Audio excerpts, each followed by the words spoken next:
আমিনু কামা আমানান নাস, ঈমান আনো ওই মানুষদের মতো।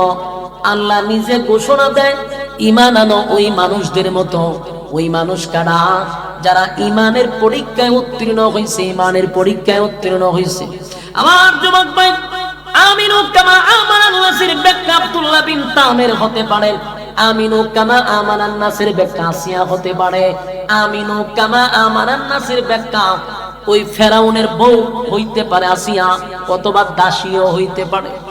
আমিনু কামা আমানান নাস সাহাবায়ে কেরাম হতে পারে, কারণ তারা ঈমানের পরীক্ষায় ফার্স্ট ডিভিশনে পাস করছে। আমাদের কপালে ঈমানের পরীক্ষা আসে না, কারণ আমরা ঈমানের ক্লাসে ভর্তি হই নাই। আমরা যে ঈমান, আল্লাহ আমরা ক্লাসের ছাত্রই মনে করে না। এইজন্য ঈমান শক্তিশালী করতে হবে। ঈমান যত শক্তিশালী হবে, কসম খোদার আমাদের উপরে ঈমানি পরীক্ষা হবে। ঈমানের পরীক্ষা না দিয়া কসম খোদার জান্নাতে যাওয়ার কোনো সুযোগ নেই। ঈমানের পরীক্ষা হবে, কারণ দুনিয়াটাই হলো একটা পরীক্ষার হল। এই দুনিয়াতে আল্লাহ পাঠাইছে একটা পরীক্ষা দেওয়ার জন্য রে। ক্ষণস্থায়ী দুনিয়া তাহার জন্য আসি নাই। এই যে আপনার আর গোরস্থানে কত মানুষ গত বছর ছিল, এই বছর নাই, আবার এর আগের বছর ছিল, এই বছর নাই। এই বছর অনেক সাদা দাড়িওয়ালা অনেক মানুষ আমরা বসে আছি। এমনও হতে পারে রে আগামী বছর এই সময়ে 3.5 হাত কবরের নিচে থাকবো। আমার যুবক ভাইরা, পৃথিবী থাকার জায়গা নয়। মালিক বলেন পরীক্ষার জন্য পাঠাইছি, বান্দারে পরীক্ষা দিয়া পাস কর, চিরস্থায়ী জান্নাত দান করব। ক্ষণস্থায়ী দুনিয়া পাইয়া ক্ষণস্থায়ী দুনিয়া হারাইস না। ক্ষণস্থায়ী দুনিয়ার জন্য পরকালের চিরস্থায়ী এই পরকাল হারাইবি না, কারণ পরীক্ষা আসবেই। আমাদের উপরে আসে না, কারণ আমরা ঈমানদার না। ঈমানের বেশ ধরে আমরা বসে আছি। যদি ঈমান মাপার থার্মোমিটার থাকতো, বক্তায়ও ধরা খাইতো, ফিরেও ধরা খাইতো, নেতায়ও ধরা খাইতো, কর্মীও ধরা খাইতো। ঈমান মাপার থার্মোমিটার নাই, তাই সুদখোরও হয় ঈমানদার, ঘুষখোরও হয় ঈমানদার, বেনামাজিও হয় ঈমানদার, বেপরদাওয়ালাও হয় ঈমানদার। ঈমান মাপার থার্মোমিটার থাকলে ধরা পড়তাম। তাই আমি আপনাদেরকে বলি, আমাদের উপরে ঈমানি পরীক্ষা আসবে যদি নিজের ঈমানদার দাবি করে। আমার যুবক ভাইয়েরা, আমিনু কামা আমানান নাস, ওই মানুষদের মতো ঈমান আনো। ওই মানুষ কারা? মন্ত্রী। ওই যে মন্ত্রী সব পাইছে, এই মন্ত্রীরও আল্লাহ এই আয়াত দ্বারা ব্যাখ্যা দিয়েছে। কারণ মন্ত্রী ঈমানের পরীক্ষায় উত্তীর্ণ হইল। মন্ত্রীরে বাদশা বলল, তুই আমারে এতগুলা মানুষের সামনে খোদা মানলি না? বলে না, মানি না। তাহলে শাস্তি ভোগ কর। মন্ত্রীরে করাতের সামনে রাখছে। করাত চিনুন আপনারা? কিতাব হয় গাছ দেখাটে করাত, এই করাত মাথার উপরে দিছে, মন্ত্রীর মাথা। বলেন তো দেখি, আমাদের মাথার উপরে যদি করাত থাকে আমরা ঈমান থাকবো? কথা বলেন না দিক। আমরা যে তালের ঈমান, মাথার উপরে করাত রাখলে জাগাত ঈমান ছেড়ে দিব। বাবা আমার বাবার নামাজির হরিদাস মান কইলে কহে বিপদ হইরা। কারণ ঈমানের দুর্বলতা আমাদের খুব কম, এত দুর্বল জাগাত ফল্টি মেরে। কিন্তু ওই মন্ত্রী সবে মাত্র ঈমান আনছে, তার ঈমানের পাওয়ার কি পরিমাণ! করাত রাখছে। বাদশা বারবার কয়, মন্ত্রী রে অনেক দিন আমার সঙ্গে চিনি, চাই না তোরে মৃত্যুদণ্ড দিতে, আমারে খোদা মান। বলে তোরে মানি না, খোদা হওয়ার যোগ্য তুই না, তুই জালেম জালেম। মন্ত্রী তারে মৃত্যুদণ্ড দিল। বাদশা 2 ভাগ করছে, মাথাটারে 2 ভাগ করে 2 বাজু বালাই দিছে। ইন্নালিল্লাহ। কিন্তু ঈমানের পরীক্ষায় মন্ত্রী ফার্স্ট ডিভিশনে পাস করছে। সুবহানাল্লাহ। এবার ধরছে ওই যুবকরে, যেই যুবকের মাধ্যমে কালেমা পড়ছে, যুবকরা না ধরছে দইরা করাতের সামনে দিছে। যুবক কয়, মালিক মৃত্যু, জন্ম মৃত্যু আপনার কাছে, মৃত্যুবরণ করতেই হবে, কিন্তু আমার একটু হায়াত দেন, যেন বাদশারে একটা জন্মের শিক্ষা দিতে পারি। আমার যুবক ভাইয়েরা, এবার যুবককে যখন করাত দিয়ে 2 ভাগ করতে চায়, কিন্তু করাত চলে না, কোনোভাবেই করাত চলে না। এবার বাদশা সিদ্ধান্ত নিছে তারে প্রকাশ্যে মারব।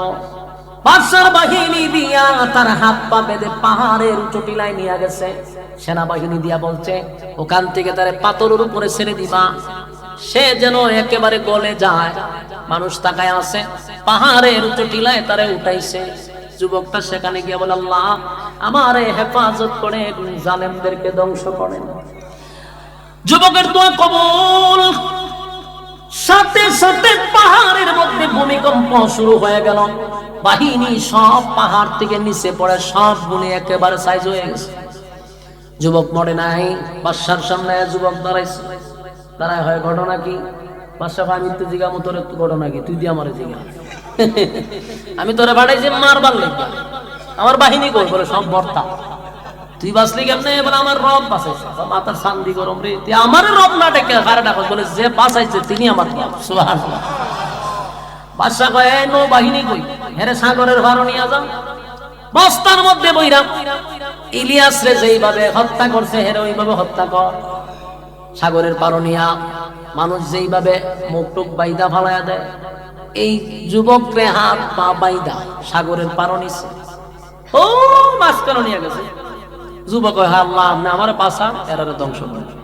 পানির মধ্যে শুরু হয়েছে ভূমিকম্প। সব বাহিনী পানিতে সুবাইয়া আল্লাহ সবগুলারে ধ্বংস করছে। যুবক বাচ্চা বাইশা বাদশার সামনে আবার যুবক আসছে। ঘটনা কি? ঘটনা তো আমিও বুঝতেছি না। আল্লাহ রাব্বুল আলামিন চারটা কসম করছে। আপনারা মনোযোগ দিয়ে শুনলে খুব মজা পাবেন। এক নাম্বার কসম ওয়াসসামাই যাতিল বুরুজ, ওই নক্ষত্র বিশিষ্ট আসমানের কসম, তারকা বিশিষ্ট আসমানের কসম, গ্যালাক্সি বিশিষ্ট আসমানের কসম। আল্লাহ হয় ওয়াসসামাই যাতিল বুরুজ, কসম সেই আসমান। এই নয়েজ কমান ইতা দিয়ে যন্ত্রণা দিব মিয়া। হারবারটা দেখছো নাকি? তা শুরু করে দিছে। নয়েজ কমান যেমনে আসিল এমনি বালা, যেমনে আসিল এমনি বালা। আল্লাহ বলেন ওয়াসসামাই যাতিল বুরুজ। আপনারা শুধু এখন মনোযোগ দিয়ে আয়াতের দিকে লক্ষ্য করবেন। এই আয়াতগুলিতে আল্লাহ কি কি বলছে পরে ব্যাখ্যা করব আমরা ইনশাআল্লাহ। আল্লাহ বলেন ওয়াসসামাই যাতিল বুরুজ, নক্ষত্র বিশিষ্ট আসমানের কসম। এরপর আল্লাহ কি বলে? ওয়াল ইয়াউমিল মাউউদ, আল্লাহ কয় সেই দিনের কসম। সেই দিন কোন দিন? পরকালে যেদিন বিচার হবে, সেই বিচার দিবসের কসম। কসম হচ্ছে কয়টা? আত বললেন ওয়াল ইয়াউমিল মাউউদ, পরকালের যেদিন বিচার হবে সেই দিনের কসম। এরপর আল্লাহ বলেন ওয়া শাহিদিন ওয়া মাশহুদ, এই আয়াতে দুইটা কসম, ওয়া শাহিদ ওয়া মাশহুদ। এখানে দুইটা কসম। একটা হলো ইয়াউমুল জুমআ, ইয়াউমুল আরাফা, যেই দিনটা ঘুরে ঘুরে তোমাদের সামনে আসে সেই দিনের কসম। জুমার দিন আমাদের সামনে ঘুরে ঘুরে আসে, আরাফার দিন আমাদের সামনে ঘুরে ঘুরে আসে। তাই এখানে আল্লাহ দুইটা কসম করছে। তো কসম হলো কয়টা? চারটা। এরপর আল্লাহ বলেন কুতিলা আসহাবুল উখদুদ, ওই জালেমদের উপরে আমি আল্লাহর অভিশাপ, যারা গর্ত খনন করছে। গর্ত খননকারী জালেমদের উপরে আমি আল্লাহ অভিশাপ। মাথায় রেখে এর একটা গর্তের কথা আছে না, এইটা মাথার থেকে। আন্নারি যাতিল ওয়াকুদ, গর্তের ভিতরে আগুন। আন্নারি যাতিল ওয়াকুদ, যেখানে দাউ দাউ করে আগুন জ্বলছিল। তাহলে কোন জায়গায় আগুন লাগছে, ঠিক না? একটা আগুনের কথাও আছে, ইয়াদ রাখবেন। ইযহুম আলাইহা কুউদ, যখন তারা পাশে বসা ছিল। তাহলে কেউ পাশে বসাও ছিল।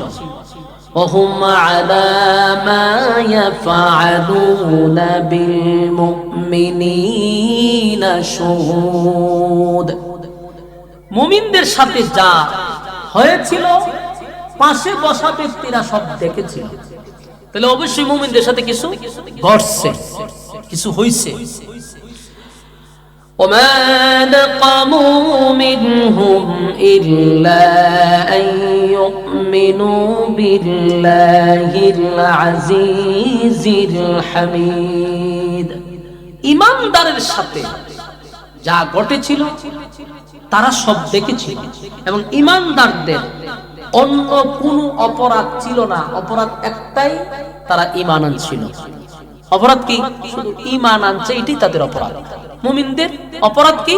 ঈমান আনছে, এটাই তাদের অপরাধ। তো এতটুকু পর্যন্ত আমরা আগে বোঝার চেষ্টা করি।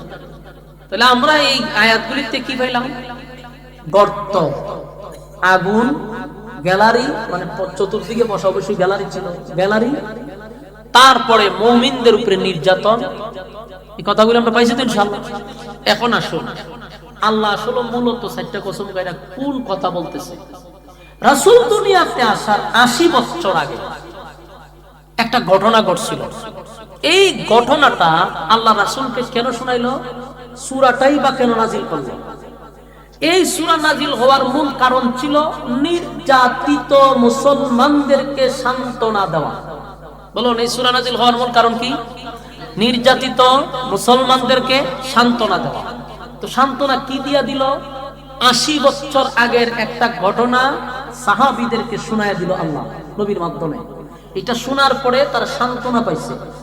তাই নির্যাতিত মুসলমানদেরকে নবী আসার 80 বছর আগে এই ঘটনাগুলি শোনায় দিছে। কথা কি বুঝতেছেন? মনোযোগ আছেন আপনারা? হাত তুলেন, তেমনি হাত তুলেন। মনোযোগ সবার আছে? মাশাআল্লাহ। এখন আমরা ইনশাআল্লাহ, তাই আত্মা ইনশাআল্লাহ কই না তুলে, এখন বলে মুনাজাত পর্যন্ত আসি। বলেন মুনাজাত পর্যন্ত ইনশাআল্লাহ। ওয়াদা? হ্যাঁ, হাত লাগান। মাশাআল্লাহ, ওয়াদা করে নিয়েছেন। ওহন কেউ উঠলে আপনারা মিছিল দিবেন। কাটা যায় রে, বলে মুনাফিক যায়। মানে ওয়াদা ভঙ্গ করা মুনাফিক না, তো দিবেন মিছিল লাগাইয়া। মান সম্মান যদি তাহে দিলে বসে থাকবার, যদি বলে আবার আমি একটা বিদ্যুৎকার লোক তুলে দেবো, অসুবিধা নেই, বসেন। তবে আমি আপনারা বিরক্ত লাগাইতাম না, মনোযোগ দা শোনেন। তাহলে এখানে আমরা পাইলাম যে ঘটনাগুলি, এগুলা নবী আসার কত বছর আগে? 80 বছর আগে এই ঘটনা শোনাইছে কারণে নির্যাতিত সাহাবায়ে কেরামদের। এখন আসুন, ঘটনাটা কি করছিল? রাসূল দুনিয়াতে তখন আসে নাই। 80 বছর আগে একটা জালেম শাসক ছিল। সে নিজেরে খোদা দাবি করত। দেখেন তো, নাউজুবিল্লাহ আসেনি? নিজেরে কইতো আমি খোদা, আমি তোমাদের রব। তো মানুষ এক পর্যায়ে তার রব মানা শুরু করছে। কারণ জালেম তো, জালেমের কাজ হলো জুলুম করা। কথা কেন? তোমার আমার সাথে আওয়াজ দিয়ে না বিরক্ত হইতেছেন আপনারা? যেমন আমাদের দেশের বঙ্গবন্ধুরে জাতির পিতা হিসাবে উপস্থাপন করা হইতো, ঠিক না? আমরা মাডুত্তই জাতির পিতা বইলেও ভাষণ দিছে। জাতির পিতা বলার কারণ উদ্দেশ্য কি? তা আমরা মানি না, এটা আমরা জোর করে সাফাই দিছে। আমরা মুসলমান জাতির পিতা ইব্রাহিম আলাইহিস সালাম রে বাদ দিয়া বল্টুজার রে বানায় দিছে জাতির পিতা। না মানলে আমরারে উপরে ভয়ানক নির্যাতন শুরু করত। দেশের মানুষ এক পর্যায়ে না ফাইরা মাইনা নিছে, হ হ হ জাতির পিতা হই। হ্যাঁ, অহন মানছে কিতা কয়, হরে কৃষ্ণ হরে রাম। তোর বাপের নাম ছিল কিতা? একটা স্লোগান শুনছিলাম আমি ফেসবুকে। তো ভাই, একটা মানুষ সাফাই দিয়েন না। আপনারা চায় না মানুষ, আপনি জোর করে কে সম্মান নিতে চান। এমনি তো সম্মান ছিল তার, কিন্তু আপনারা জোর করেন যে মানুষটা, মানুষ বিরক্ত হয়। জাতির পিতা ইব্রাহিম আলাইহিস সালাম আমরা জানি। এখানে আপনি নাম পাইছেন, আপনার বাপের নাম জাতির পিতা। এটা কি হইল? তো হে নিজের খোদা দাবি করে, যদি খোদা দাবি না করে মানুষের উপর জুলুম করে। যেমন 16 বছর জুলুম করে জাতির পিতা বানাইছে। না ভাই রবাই চেয়েছে ভাও জাতির পিতা বঙ্গবন্ধু। অঙ্কিতা হয় হয়নি আর জাতির পিতা হয়, এটা জোর করে বুঝেন না? ঠিক ওই জালেম নিজের খোদা দাবি করতে করতে আমারে তোমরা রব মানবা, আনলে জুলুম শুরু হইব। মানুষ ভয়ে তারে খোদা মানত। তো তখনকার যুগটা ছিল জাদুবিদ্যা, জাদুর প্রভাব দিয়া হ্যাঁ নিজের খোদা দাবি করত। সবচেয়ে বড় জাদুঘর যিনি ছিল, এই লোকটা বৃদ্ধের কাছাকাছি, মানে বার্ধক্যে পৌঁছে গেছে, মারা যাবে। তো বললো, বাদশাহ আমার ডেট বেশি দিন নাই, আমি মরে গেলে আপনার এই জাদুর প্রভাব দিয়া বাসায় রাখবো কে? আর খোদা দাবি যে করবেন, জাদু লাগবো তো। হয়তো কি করা? বলে একটা লোক দেন, তার আমি জাদু শিখাই। তো বাদশাহ একটা মেধাবী ছেলে দীক্ষা দিছে, এটা জাদু শিখাইতেছে। এই ছেলে প্রতিদিন জাদু শিখায়, আর রাস্তার মধ্যে দেখে আরেক হুজুরের ওয়াজ করে। এই হুজুরের ওয়াজ দেখে হে ওই গান কুতুর হইছে, বইয়া ওয়াজ শুনে দেয়, মাশাআল্লাহ ওয়াজ তো খুব সুন্দর। ওই যে কার কোন সময় হেদায়েত পায় এটা তো বলা যায় না। এই জন্য কোনো জায়গায় দিনই আলোচনা শুনলে বসে যাওয়ান, কারণ কোন কথায় কার দিল খুলে যায় এটা বলা যায় না। এই যুবক এমনি বইছিল, কিন্তু আল্লাহ তাআলা তারা হেদায়েত দিয়ে দিয়েছে। আপনারা ভলান্টিয়ার যারা আছেন, এই যেটি বই রয়েছে সব ফিরে দৌড়ায় আনতে বের করেন, সব ফিরে বের করেন। ফালতু বলাবন বইয়ে কথা কইতেছে অনেকক্ষণ ধরে, কোরআনের কথাই যে পয়সা ফাইজলামি করতেছে, আড্ডা মারে কেন পয়সা? তোমরা আড্ডা মারো, যা কইলে বাইরে যাও। যারা শুনতেছে আর শুনতে দাও। দেখছেন নিরি ওয়াজ শুনুন না, নি দেখুন নি কি বাপটা লইয়া বইছে, আপনারা বলছেন নিচে আর বলছে দুতলা, ওই যত মনের কথা আছে সব প্রকাশ করতেছে বই। মনোযোগ দেন, মনোযোগ দেন আল্লাহর রাস্তে। এখন এই যুবক কইছে আলোচনা শুনতে গিয়া এই ফাদ্রির কথা হইনা এর খুব ভালো লাগছে, মনে মনে কইরে ওয়াজ তো খুব সুন্দর করছে। খুদা তো আসলে বাদশা হইতে পারে না, এই তার ধ্যান খুলে গেছে যে আসলে বাদশাদের নিজের খুদা দাবি করে, এটা তো জোর করেন না। আসলে তো খুদা হওয়ার যতগুলো কোয়ালিটি একটাও তো এই বাদশার মধ্যে নাই। ফাদ্রির কথা শুনে তার খুব ভালো লাগছে এবং ভক্ত হয়ে গেছে। প্রতিদিন সেখানে বসে মনে মনে সে একত্ববাদী খুদার উপরে ঈমান আনছে। সুবহানাল্লাহ। যে আসলে বাদশা যে খুদা দাবি করে এটা আসলে সে জোর করে দাবি করে, কিন্তু খুদা হওয়ার মতো তার মধ্যে কি নাই, কোয়ালিটি নাই। এই যুবক খুব পরিপাটি হইয়া চলে এবং ইসলামের প্রচার প্রসার সে শুরু করছে।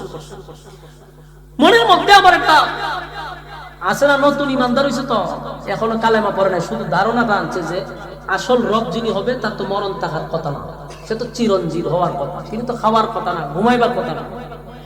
এরকম ভাবতে ভাবতে ভাবতে ভাবতে একটা রাস্তা গেছে, গিয়া দেখে বিশাল এক প্রাণী রাস্তা ব্যারিকেড দিয়ে বসা, এটার ভয়ে মানুষ আসতে পারে না। যুবক গিয়া দেখে যে পুরা গ্রামের মানুষ আটকা পড়ছে একটা ভয়ঙ্কর প্রাণীর কারণে। এখন মানুষ শিক্ষা দিতেছে এই প্রাণী না উঠলে মানুষ চলাচল করতে পারতেছে না। এই যুবক দাঁড়ায় চিন্তা করলো এটি আমার পরীক্ষা করার একটা সুযোগ। বাদশা যদি সত্যিকারের খুদা হয় তাহলে পাথর নিলাম, ছোট্ট পাথর যেটাতে মাছি মারন যায় না, এরকম পাথর নিছে, যেটাতে আমি ডিল মারলাম। যদি সত্যিকারের খুদা হয় বাদশা, তাহলে সাথে সাথে যেন প্রাণীটা মারা যায়। ডিল মারছে, প্রাণীর লেজ লড়ায় না। কথা বুঝতেছেন?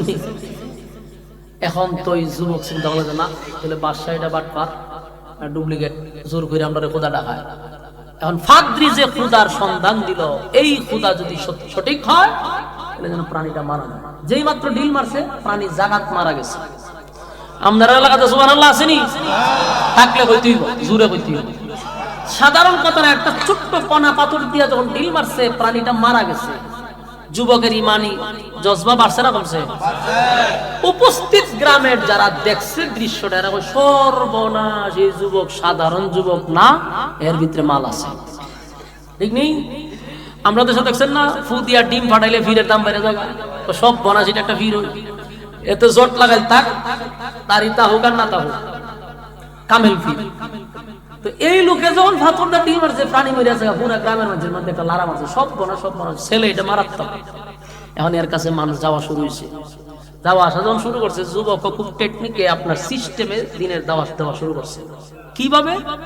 এর আইসে রূপ লয়ে, আমি তো সব দেখি না, দেখো আমার পেটের ব্যথা, কেউ আমার কুষ্ঠ রোগ, কেউ আমার এই সমস্যা, কেউ এই সমস্যা। সব সমস্যার সমাধান আমি দিতে পারি না, যিনি দিতে পারেন তিনি আমার রব, আমার কোনো ক্ষমতা না। তুমি যদি আমার রবের উপরে ঈমান আনো, আমি আমার রবের কাছে দোয়া করব, আল্লাহ তোমার ভালো করে দিবে। তো মানুষ চিন্তা করলো রূপ ভালো থাকে, কালেমা পড়ে ঈমান আনে, রূপ ভালো হয়ে যায়। সুবহানাল্লাহ। এখন বলুন তো দেখি, একজনেরটা ভালো হইলে একজনকে 10 জনটা হয়, 10 জনকে 20 জনটা হয়, হইতে হইতে সারা দেশে লারা পড়ে। ঠিক নেই? এই যুবকের কেরামতি এমন পারা বাড়ছে, এই খবর যাইতে যাইতে যাইতে বাদশার পার্লামেন্টে ঢুকছে। বাদশার পার্লামেন্টে একজন মন্ত্রী ছিল, তার ছিল চোখ একটা অন্ধ। কথা বুঝতেছেন? অন্ধ, আর একটা চোখে কোন রকম দেখে, আবার দেখেও না। এই মন্ত্রীর কাছে খবর গেছে যে অমুক জায়গায় অমুক একটা ছেলে আছে, তার কাছে গেলে চোখ ভালো হয়ে যায়। মন্ত্রী কয় সর্বনাশ, স্বর্ণ হীরা মণি মুক্তা লইয়া বাস্ক লইয়া গেছে যুবকের কাছে। কে কয় এই বাস্কতে যা আছে, তোমার জীবন, তোমার বাচ্চা বাচ্চার জীবন, তোমার নাতিপতির জীবন, ট্যাঙ্গের উপর ট্যাঙ্ক তুলে খাইতে পারবো, সুবিধা নেই, চোখ ভালো করে দাও। যুবক কয় আপনি ভুল লোকেশনে আসছেন, আমি তো চোখ ভালো করি না, যিনি ভালো করেন তিনি আমার রব। সুবহানাল্লাহ। তো মন্ত্রী হাসে, কয় বেটা আমি সবসময় রবের কাছেই তাই, এই রবের কাছে তবসুদ বেরা তাই, কোনোদিন আমার চোখ ভালো হইল না, আর তুই আবার সেই বন্ড রবের সন্ধান আমার কাছে দিতেছ, তো জোর কইরা আপনার রব ডাকি। যুবক কয় যে আমি আপনার যে রবের কথা বলতেছেন সেই রবের কথা বলি নাই। মন্ত্রী হয় তাহলে আমাদের বাদশা ছাড়াও কি রব আছে? অবশ্যই আছে। তো তুমি জানো এর পরিণাম কি হবে? যদি বাদশা জানে তোমার মৃত্যুদণ্ড হবে। যুবক কয় মৃত্যুদণ্ড দিল অসুবিধা নাই, কিন্তু আমার রবের পরিচয় পাইছি, জীবন দিব, রব ছাড়বো না। সুবহানাল্লাহ। মন্ত্রীরে বললো আপনি কালেমা পড়লে চোখ ভালো বানালে বাড়ি যান। মন্ত্রী চিন্তা করলো চোখ নাই, জন্মের পরে আমি কেউ দেখি নাই, এখন যদি চোখ ভালো হয় অসুবিধা কি? কালেমা পড়লাম, মন্ত্রী কালেমা পড়ছে, ঈমান আনছে, যুবক দোয়া করছে, মন্ত্রীর চোখ আল্লাহ ভালো করে দিছে। এখন মন্ত্রীর ভিতরে ঈমানের একটা জজবা বাড়ছে যে হায় হায়, সারা জীবন কারে আমি রব মানলাম, কারে রব মানলাম। যাই হোক, মন্ত্রী গেছে, চোখ ভালো হয়েছে, ঈমান আনছে। এখন একটা কথা আপনারা কই, যারা অন্ধ মানুষ, এদের হাঁটার সিস্টেম ভিন্ন, এদের দাঁড়ানোর সিস্টেম ভিন্ন, এদের মানে বাচন ভঙ্গি দেখতে ভিন্ন, ঠিক কিনা? চোখ না থাকলে দেখবেন কিরম কিরম ইরম ইরম করে, হাঁটার সময় ইরম ইরম করে, মানে এর পুরা ভঙ্গিমাই ভিন্ন। আর যে চোখে দেখে তার তো স্বাভাবিক। তো বাস এই মন্ত্রী এতদিন মনে করেন একটা চেয়ারও বইতে গেল এরম এরম বইরা বইরা দইরা দইরা গেছে। এখন মন্ত্রী যে চেয়ারও বইছে বইয়া এইভাবে বাসার পয়সা গেছে। তো বাদশাহ চেয়ারতে বইয়া লক্ষণ দেখতো যে বালা না, মন্ত্রী তো এইভাবে কোনো সমস্যা চাইছে না। মন্ত্রী সামান্য লক্ষণ তো বেশি একটা বালা না, পুরো সুস্থ মানুষের মতো চাই দিয়েছে। ঘটনা কিনা ডাক দিছে, হে মন্ত্রী চোখে দেখো। দেখি তোরে, দেখি আমি আমি তোরে মন করে দেখতেছি, তুই হাড়া জীবন যা করছস তোরে দেখ কেন। বাদশাহ সর্বনাশ, চোখে দেওয়া বলা হয় তো তোমার চোখ ভালো করছে, রব ভালো করছে। বাদশাহ তো খুশি, ছুটে নাচা শুরু করছে। আগে কইবি না, অনুষ্ঠান করতাম, মাইক টেক লাগাইতাম, মানুষটা শুনাইতাম যে দেখ আমি রবে কি না করতে পারি। এবার মন্ত্রী ডাক দেয়া হয়, তুই যে নিজের রব দাবি করস, কোন অ্যাঙ্গেলে তুই রব হইতে পারস? এই তুই তো হুদা, তুই হুদা হইবে কেমন? পাটপারি সার। বাদশার কাছে মেজাজ বড় হইয়া মন্ত্রী কি কবে জিগাইছি না, উল্টা পাল্টা কস করে বলে। উল্টা পাল্টা করার কারণ আছে তো, আমি তো দিন দেখতাম না, এখন তো দেখি। তুই যে মানুষকে জুলুম করে নিজের খোদা দাবি করাস, তুই আসলে রব নয়। যিনি রব তিনি কোনোদিন জন্ম নেয় না, উনি মৃত্যুবরণ করে না, উনি খায় না, উনি ঘুমায় না। সুবহানাল্লাহ।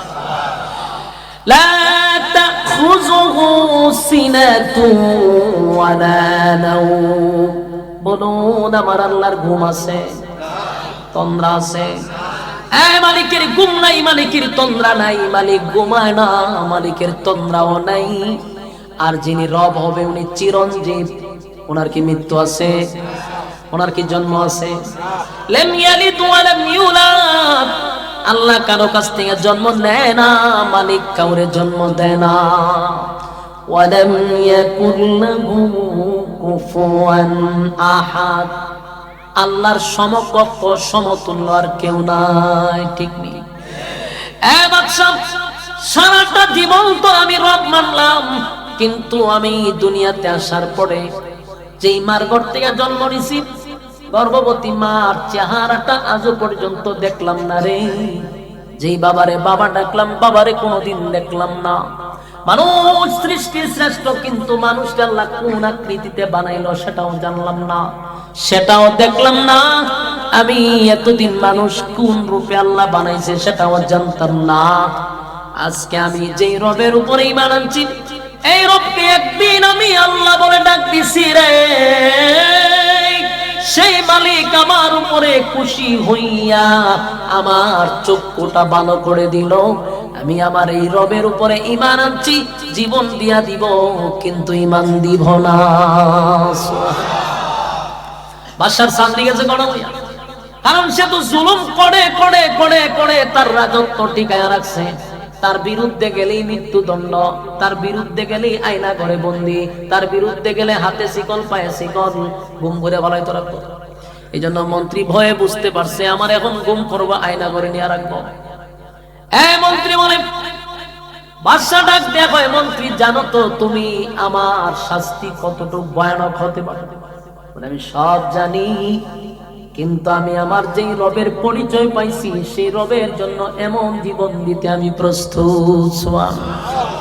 আমার যুবক ভাইরা, ঈমান কারে কয়?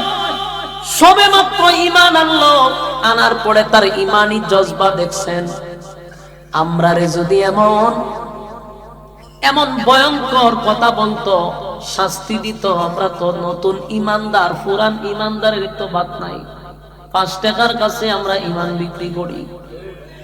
আমি কি ভুল কইছি? 5 টাকার কাছে আমরা ঈমান বিক্রি করি। আমরা আবার কিসের শাস্তি দেওয়া লাগে? এই যে ইলেকশন হইছে, এখন যে একটা রমরমাট জমজমাট, প্রত্যেকটা শাসনে দেখবেন জায়গায় জায়গায় মানুষ বসে থাকে। আজকে দেখবেন গুরু মার্কা গিয়া হাজির, আতিল্লাহ কেমন আছেন? সবাই ভালো ভালো ভালো। গুরু মার্কায় আপনার রং চা মানে সবাই খান, রং চা খান, জনমের খাওয়ান খান। খাওয়ার পরে জিগায় বুট খারে দিবেন, রং চা খাওয়াইছেন আপনি, বুট আপনার এই দেওয়ান লাগবে। গুরু মার্কা খুশি, সালামালকে দিয়ে গেছে। কিছুক্ষণ পরে বৈশাইছে, কয় বুট কারে দিবেন, সিদ্ধান্ত হয়েছে না। চিন্তা করেন আগে কিন্তু গুরু মার্কারে দিয়ে দিছে 5 টাকা খাইয়া। ওহন বৈশাইছে, সিদ্ধান্ত হয়েছে না। বৈশাও জিগা আগে কি তাকাইছে, রং কত দুধ মার, দুধ চা দেয়, জনমের খাওয়ানি খাওয়া খাওয়াইছে, জনমের খাওয়া খাওয়ানির পরে জিগায় অহন খারে দিবেন, সভ্য না, রং থেকে দুধ আইছেন, বুট তো ফেলে দেওয়ান লাগে। বৈশ মার্কা মাশাআল্লাহ খুব খুশি, সালামালকে দিয়ে গেছে। কিছুক্ষণ পরে আবার এসে ছাগল মার্কা, ছাগল মার্কায় চিন্তা করলো যে ঘটনা কিতা, জায়গা তো জমজমা, খাপও 2 দিকে ফেরে রয়েছে। গিয়ে কেশো জিগাইছে আপনারা আগে গীতা খাওয়াইছেন, বলে রং গেছে, দুধ গেছে। ছাগল মার্কা মার কফি, কফি খাওয়া, জনমের খাওয়ানি খাওয়াইছে, কফি খাওয়ানির পরে আর কিছু জিগাইছে না, বুট কারে দিবেন, সব বনা প্রমোশন বাড়াইছেন, সারা জীবন রং আর দুধ ফেরে রইছিল, কফি কেউ খাওয়াইছে না, বুট আপনি খাইবেন। আচ্ছা কোন চান, বুট কয়টা দিছে, কয়জন এর ইমান আছে না গেছে? বুটারও তুই ইমানদার না, জেনি তারে জেরার 200 তো লাভ না। তোরা খাস খাইয়া বুট বিক্রি করস, বেচারা রায়া কিতা করত। একটা এমপি কোন আর চেয়ারম্যান কোন ফাঁস করতে গিয়ে হের জায়গা বেচে, বাপের জায়গা বেচে, দাদার জায়গা বেচে, বেচতে বেচতে বেচতে ভোটের ফকির কোন রকম গেছে একটা ভয়। ওই তো খাস করতে গেল, তোরে খাওয়াইছে, 500 টাকা গুড়া কিনছে, 1000 টাকা গুড়া কিনছে। ওখান আগে বেটার অ্যাকাউন্টে খালি সেটি বুঝলো লোক না। এই বর্তে বর্তে দেশের 12টা সে বাজ্যা গেছে। বাস্তব না বাস্তব? রাস্তা করে 6 মাসে, বাংতে লাগে 6 দিন। এই কপাল হইলে আমরা ঠাডা ভরা কপাল। এই দোষ কোন নেতার নয়, আগে আমরার দোষ। আমরা খাই, এরপরে তারা খায়। আমি আপনি যদি না খাইতাম, তারাও খাইতো না, দেশ সোনার দেশ হয়ে যেত। বাবা তুই খাইতে খাইতে গলা পর্যন্ত কাছতে, হ্যাঁ খাইতো না, কিতা করতো? এই দুনো গুরুজন খাওয়া শুরু করে, মাঝখান দেশ উন্নয়নে বাঁচতে থাকে। আর আমরা গাড়ি নিয়ে আইলে গাড়ির কথা কয় উন্নয়ন উন্নয়ন উন্নয়ন। এই উন্নয়ন দিয়ে বাংলাদেশ আমেরিকা বাইরে গেছে, চলতে থাকবো উন্নয়ন। আগে আমরা চরিত্র ঠিক করা দরকার। কথা হয় না? যেখানে আমাদের ইমানের মূল্য মাত্র রংসা। যুবক ভাই, এটা আমাদের ইমানের প্রশ্ন। যারে ওয়াদা দিবেন তো দিছেন, জীবন গেলে ওয়াদা রক্ষা করবেন। ফুলটি মারেন জায়গার মধ্যে, ফুলটি মাইরা দেয়। একজনের নেতারে ওয়াদা দিয়া আরেক নেতার কাছ থেকে খাইয়া ফুলটি মারি যে রাত্রির ভিতরে ওয়ান টাইম ফুলটি মেরে দেয়। আছে না নাই? তোমার ইমানের ঘাটতি আছে, ইমানের ঘাটতি থাকলে উপায় নাই। আমাদের ইমানের পরীক্ষাও দরকার নাই, কারণ আমরা ক্লাসের ছাত্রই না। আচ্ছা বলুন তো, যে ক্লাসও যে ছাত্র তার পরীক্ষা হয়, যে ভর্তি হয়েছেন আর কি পরীক্ষা হয় না? আল্লাহ রস্তা আপনার একটা আওয়াজ দেন, হানা করেন। আপনারা যে গুরুস্থানের ভাষা বুঝছেন নি, পুরা মুর্দার মতোই লাগতেছে। হরে বাপরে বাপ, বাপরে মুর্দা মানুষের আসর করছে, মাহফিলও বইছে, আপনারা হা না কইবেন, আমিও কথা বলার আগ্রহ পাবো। আপনারা যে একটা বাপ ধরে বইছেন, বোঝা যায় আমার খবর জিয়ারত হারা করছে। দিমু খবর জিয়ারত কিরা করে জিন্দা বাইরালাম, আওয়াজ দিতেব না? তাহলে আওয়াজ না দিলে আমি আওয়াজ দিতাম কেমনে? এমনি এটা চিল্লি দিলে সাউন্ড টাকা যায়, আওয়াজ দিয়ে আওয়াজ দিয়ে। বলুন তো দেখি, আমরা পরীক্ষা দেওয়ার দরকার আছে? কেমনে আছে? আমরা তো ক্লাসের ছাত্রই না, ক্লাসে ভর্তি হইলে না পরীক্ষা হইতো, ক্লাসের ছাত্রই তো না, তো পরীক্ষা হইব কেমন? প্রত্যেকটা ইমানদারের পরীক্ষা হবে, এটা আল্লাহর ওয়াদা। ইমানই পরীক্ষা না দিয়ে কেউ জান্নাতে ঢুকতে পারবে না। তা আমরা পরীক্ষা কেন আসে? আমরা তো ছাত্রই না রে ভাই। কারণ আমরা যে তালের ইমান, এই ইমান দিয়া ক্লাসে ভর্তি হওয়ার যোগ্যতা নাই, এই জন্য আমরা পরীক্ষা হয়। যে আমরা বুকের উপরে কি ছাত্র হন লাগবো? আমরা কি সাবুক দিয়ে বাইরে নিয়ে লাগবো? আমরা যদি রং সখাওয়ালি ইমান দেলাই, বুকের উপরে ভাত দেখতে পারতো কথা না। কিন্তু আল্লাহ বলেন, আমিনু কামা আমানান নাস, আমিনু কামা আমানান নাস। ঈমান আনো ওই মানুষদের মতো। আল্লাহ নিজে ঘোষণা দেয়, ঈমান আনো ওই মানুষদের মতো। ওই মানুষ কারা? যারা ঈমানের পরীক্ষায় উত্তীর্ণ হয়েছে, ঈমানের পরীক্ষায় উত্তীর্ণ হয়েছে। আমার যুবক ভাই, আমিনু কামা আমানান নাসের ব্যাখ্যা আব্দুল্লাহ বিন তামের হতে পারে, আমিনু কামা আমানান নাসের ব্যাখ্যা আসিয়া হতে পারে, আমিনু কামা আমানান নাসের ব্যাখ্যা ওই ফেরাউনের বউ হইতে পারে আসিয়া, অথবা দাসীও হইতে পারে। আমিনু কামা আমানান নাস সাহাবায়ে কেরাম হতে পারে। কারণ তারা ইমানের পরীক্ষায় ফার্স্ট ডিভিশনে পাস করছে।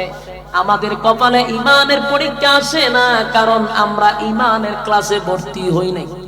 আমরা যে ইমান, আল্লাহ আমরা ক্লাসের ছাত্রই মনে করে না। এই জন্য ইমান শক্তিশালী করতে হবে। ইমান যত শক্তিশালী হবে, কসম খোদার আমাদের উপরে ইমানি পরীক্ষা হবে। ইমানের পরীক্ষা না দিয়া কসম খোদার জান্নাতে যাওয়ার কোনো সুযোগ নেই। ইমানের পরীক্ষা হবে, কারণ দুনিয়াটাই হলো একটা পরীক্ষার হল। এই দুনিয়াতে আল্লাহ পাঠাইছে একটা পরীক্ষা দেওয়ার জন্য রে। ক্ষণস্থায়ী দুনিয়া তাহার জন্য আসি নাই। এই যে আপনার আর গোরস্থানে কত মানুষ গত বছর ছিল, এই বছর নাই, আবার এর আগের বছর ছিল, এই বছর নাই। এই বছর অনেক সাদা দাড়িওয়ালা অনেক মানুষ আমরা বসে আছি।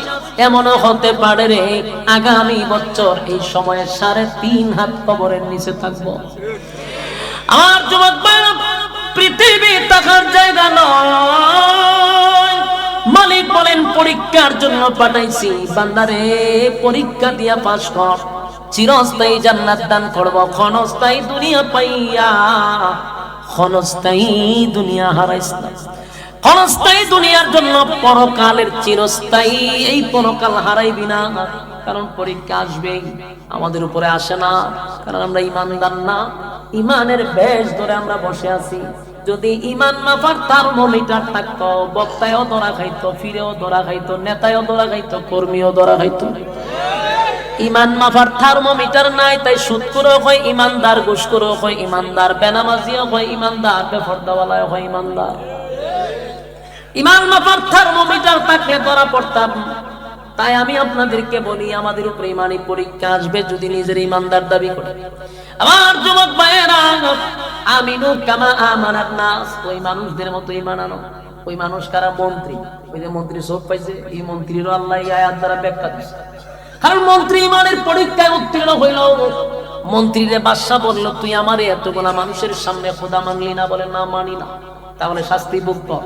মন্ত্রীরে করাতের সামনে রাখছে। করাত চিনুন আপনারা? কিতাব হয় গাছ দেখাড়ে করাত। এই করাত মাথার উপরে দিছে, মন্ত্রীর মাথা। বলেন তো দেখি, আমাদের মাথার উপরে যদি করাত থাকে আমরা ইমান থাকবো? আমরা যে তালের ইমান মাথার উপরে করাত রাখলে জাগাত ইমান ছেড়ে দিব। বাবা আমার বাবার নাম আজিল হরিদাস পাল হইলে বিপদ হইরা। কারণ ইমানের দুর্বলতা আমাদের খুবই কম, এত দুর্বল জাগাত ফল্টি মেরে। কিন্তু ওই মন্ত্রী সবে মাত্র ইমান আনছে, তার ইমানের পাওয়ার কি পরিমাণ করাত রাখছে। বাদশা বারবার কয়, মন্ত্রী রে অনেক দিন আমার সঙ্গে চিনি, চাই না তোরে মৃত্যুদণ্ড দিতে, আমারে খোদা মান। বলে তোরে মানি না, খোদা হওয়ার যোগ্য তুই না, তুই জালেম জালেম।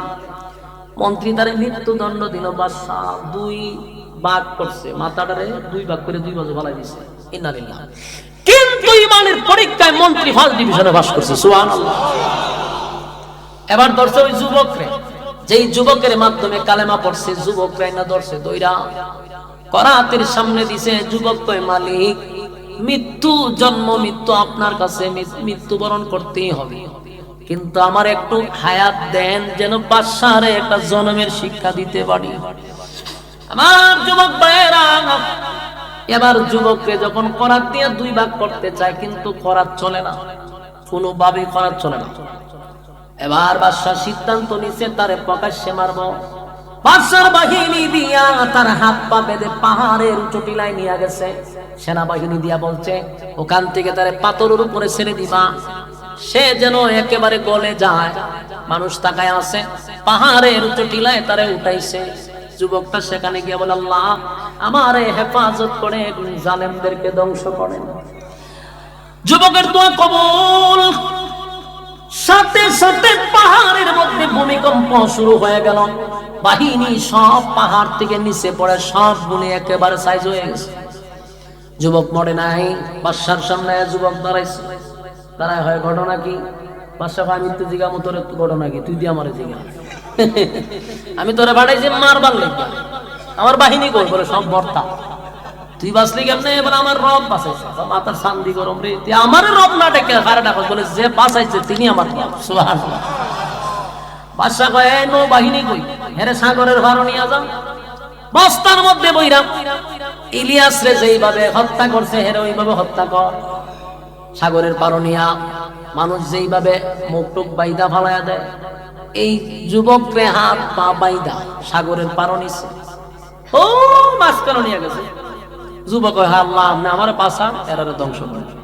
পানির মধ্যে শুরু হয়েছে ভূমিকম্প, সব বাহিনী পানিতে সুবাইয়া আল্লাহ সবগুলারে ধ্বংস করছে। যুবক বাচ্চা পয়সা বাদশার সামনে আবার যুবক আসছে, ঘটনা কি? ঘটনা তো আমিও বুঝতেছি না, পাঠাইলাম তোরে মারবার জন্য, তুই আমার দিলাম, ঘটনা কি? আমার বাহিনী কই? বলে সবগুলা সাইজ গেছে। এবার এই ঘটনা শোনার পরে বাদশা চিন্তিত, আমি মারার জন্য গুনগুন করে মাসুনি বসলাম সমস্যা হলে পিছনে নিবেন ভাই, বিরক্ত না। আমি তো চিন্তা করছি গুগু করে কেডা ও গোলটা থাক থাক ধরে। এখন বাদশা কই গেছে, আমার বাহিনী কই, ও মেরে লিছে, আমার মার্চ। বাদশা চিন্তা করে দেখলো যে হেরে ফরাত দিয়ে মারতে পারলাম না, পাহাড় দিলে মারতে পারলাম, নদীতে মারতে পারলাম না, করতাম কি? এবার বাদশার নত হইছে, যুবক আমি তোর কাছে জানতে চাই তোরে কিভাবে মারা যায়, আমারে বল, আমি ব্যর্থ, জায়গায় জায়গায় তোরে মারার জন্য পাঠাইলে আমার বাহিনী মরে, তুই মরস না। যুবক তারে জিজ্ঞাসা আমারে মারাটা কি তোর বেশি দরকার? বলে হ, মেরে নিতাম তোরে। কেড়ে মারতি? তুই থাকলে মানুষ আমারে খোদা মানবে না। কথা বুঝিনি? জালেমদের কতগুলা কোয়ালিটি আছে, মনোযোগ দিয়ে শুনবেন। জালেমের বিরুদ্ধে যেই প্রতিবাদ করে হেরে আয়না করে বন্দি করতো, কেন? এরা যদি বন্দি না করি তাহলে আমার রাজত্ব থাকবে না। তো আমি যে 41 সাল নিয়োগ করে এটা তো পুরো হইতো না, কারণ এ যদি থাকে আমি ভাবতাম না। যারা কথা হয় আয়না করে ঢোকা, যে কথা হয় আয়না করে ঢোকা, কেন ঢুকাইতো? রাজত্ব থাকবে না। এই জালেমও চিন্তা করছে এই যুবক বাচ্চা থাকলে আমার খুদাইও যাইব, রাজত্বও যাইব। কোন জায়গায় তোরে মারতাম কেন? যুবক আমার জায়গায় আমার মারাটা কি তোর বেশি জরুরি? বলে হ। কারণটা কি? বলে তোরে মারলে আমার রাজত্ব টিকবে, আমার খুদাই টিকবে, তাই নাকি? বলে ঠিক আছে মেরালা, তবে আমি যেইভাবে বলবো সেইভাবে মারতে হবে, তোর ব্যক্তিগত সিস্টেমে মারলে হবে না। বাদশা হয় তুই যেমনে হইবি এমনি মার। বলে তাহলে একটা কাজ কর, তোর দেশের যত মানুষ আছে সবগুলার একত্রিত করে, দেশের কোন জনগণ যেন বাড়িতে না থাকে, সব নিবি, আর আমার জন্য একটা স্টেজ বানাইবি, সেখানে আমার দাঁড় করাইবি। তো বাদশা কইল ঠিক আছে, আমি সব মানুষ বইলা দিব। এই যুবক একটা শর্ত দিছে, যদি গড়ে একটা মানুষও থাকে তাহলে আমি মরবো না। বাসা পড়ছি নি বিপদ। আচ্ছা কন্ত দেখি ডক্টর ইউনূস যদি কয়, বলে আপনারা দেশের সব মানুষ কালকে ঢাকায় আসেন, মানে টাকা লাগছে আমার, খাই আর কোনো কাম পাইছি না, তুমি কইছো আমরা এখন আয় পড়ি, ফাইজলামি আছে।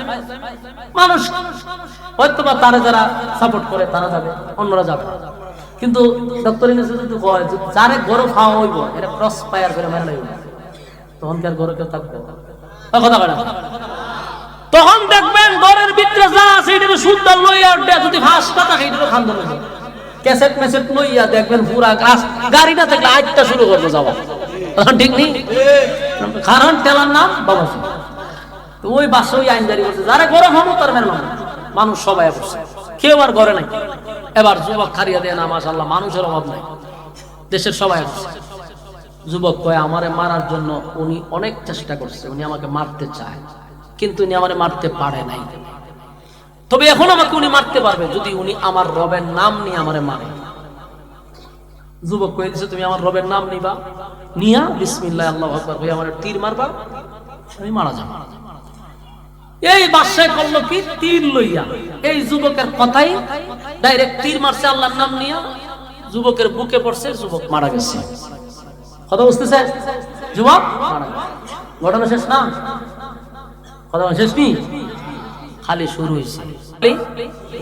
আপনার ধৈর্য থাকলে সালামও নেলে বাদ দিয়ে দিই, কথা বল না দিই, ঘটনা খালি শুরু হয়েছে। এতক্ষণ তো আমি এটা খালি আপনার ট্রেলার দেখাইছি, হ্যাঁ এখন শুরু হইব।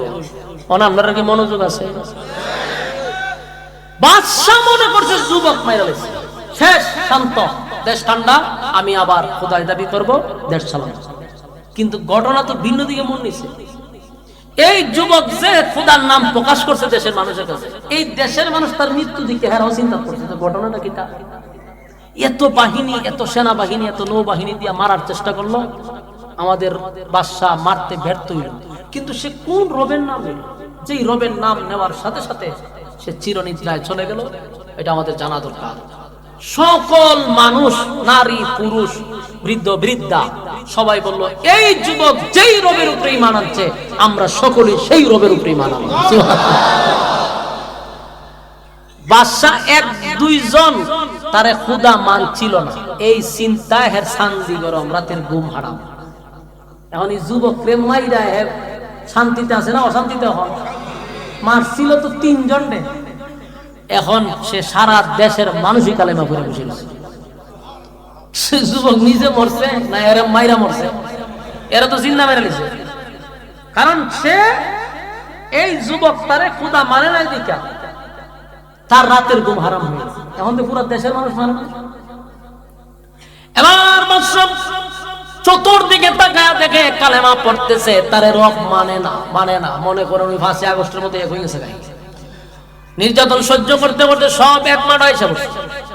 ঠিক এমনই ঘটনা করছে। বাদশা যখন মানুষের উপরে জুলুম করতে লাগলো, মানুষ সবাই বলল জুলুমকারী কোনোদিন খোদা হতে পারে না, সে একটা জালেম।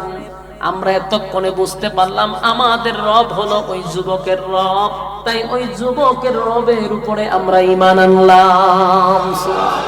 কালেমা পড়িয়া সকলে ঈমান আনছে রে। বাদশার চান্দি পোড়া গরম হয়ে গেছে। সেনাবাহিনী র‍্যাব যা আছে সবাই অবস্থান লক্ষণ খারাপ। বলে কি দেশের সব কালেমা পড়ছে, এখন আপনারা খোদা কেউই মানে না।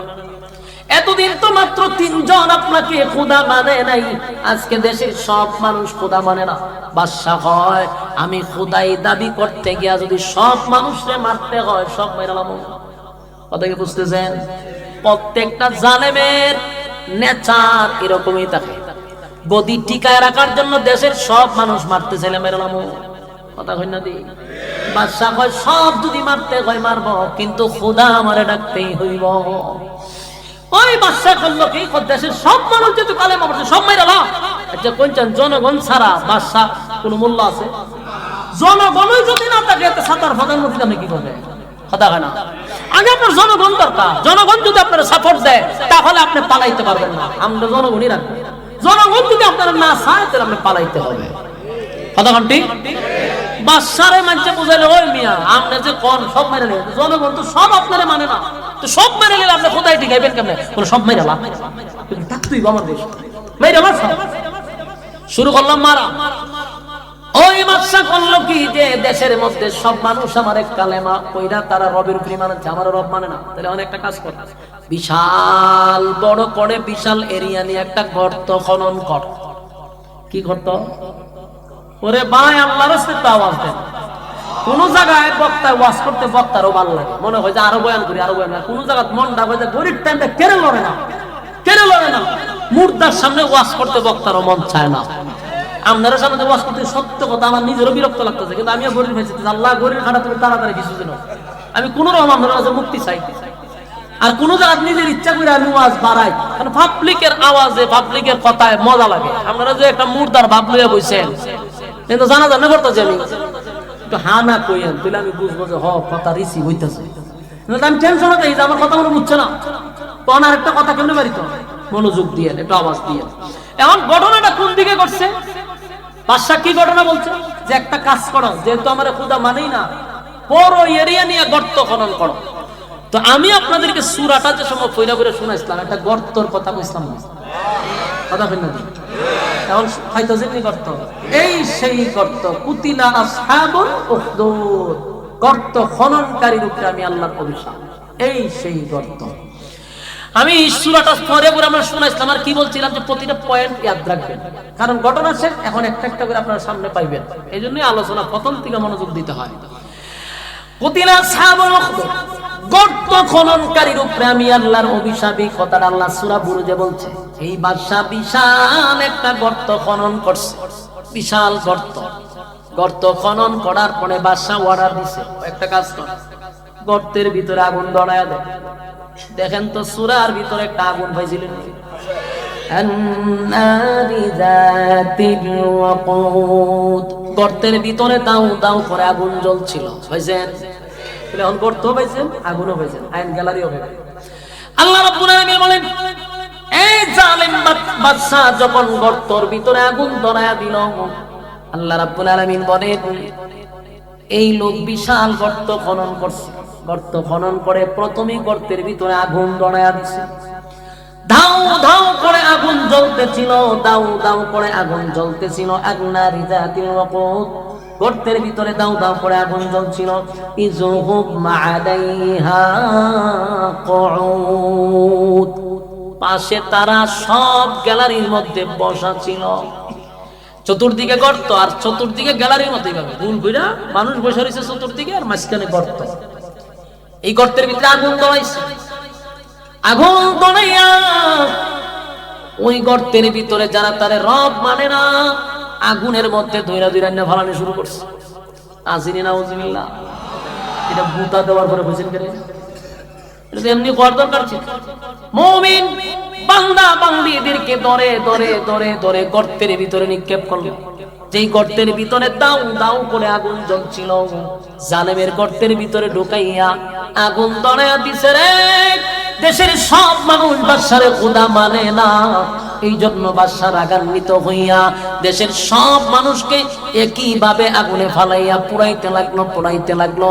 আল্লাহ বলেন, ওই মানুষগুলা যখন আগুনে পড়তেছিল, আগুনে পড়তেছিল, তখন আল্লাহ বলেন, ইযহুম আলাইহা কুউদ। কিছু সংখ্যক মানুষ গ্যালারিতে বৈশা এই দৃশ্যগুলা তারা দেখছিল।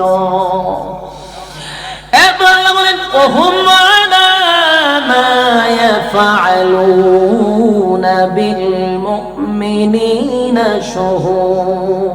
মুমিনদের সাথে যা ঘটেছিল, যা ঘটেছিল, ওখানকার সব পরিস্থিতি নিয়ন্ত্রণ করছে গ্যালারিতে যারা বসা। বৈশা বৈশা এরা বোতল টানছে আর নির্যাতিত মুসলমানদের নির্যাতন তারা উপভোগ করছে। এরকম হইছিনি আমরা দেশ, আমরার দেশ হইছে। বহু আলেমদেরকে হাত করা লাগাইয়া, পায়ে বেরি লাগাইয়া, আয়না করে ফালাইয়া মারছে, আর তারা বোতল টানছে। আমার যুবক ভাই, জালেমের জুলুম মালিক পছন্দ করে না রে, পছন্দ করে না। ওই মুসলমান ইমানদারকে আগুনে নিক্ষেপ করলো। জীবন্ত মানুষগুলারে ঈমান আনার অপরাধে জ্বালায়া দিল, জ্বালায়া দিল। কিন্তু আমি একটা জিনিস আশ্চর্য হই, মাঝে মধ্যে এই সূরার তাফসীর গুলো পড়লে আশ্চর্য লাগে। আমাদের বাপ ছিল মুসলমান, দাদাও ছিল মুসলমান, দাদার দাদাও মুসলমান। আমরা মুসলমানের ঘরের মুসলমান, মুসলমানের ঘরের মুসলমান হইয়াও আমাদের ঈমান এত শক্ত না। কিন্তু সবে মাত্র ঈমান আনছেন আমার আল্লাহর জন্য, তারা জীবন্ত মানুষ আগুনে পুইরা ঈমান দিছে না, জীবন দিয়া দিছে। সুবহানাল্লাহ। ঈমানের কত পাওয়ার,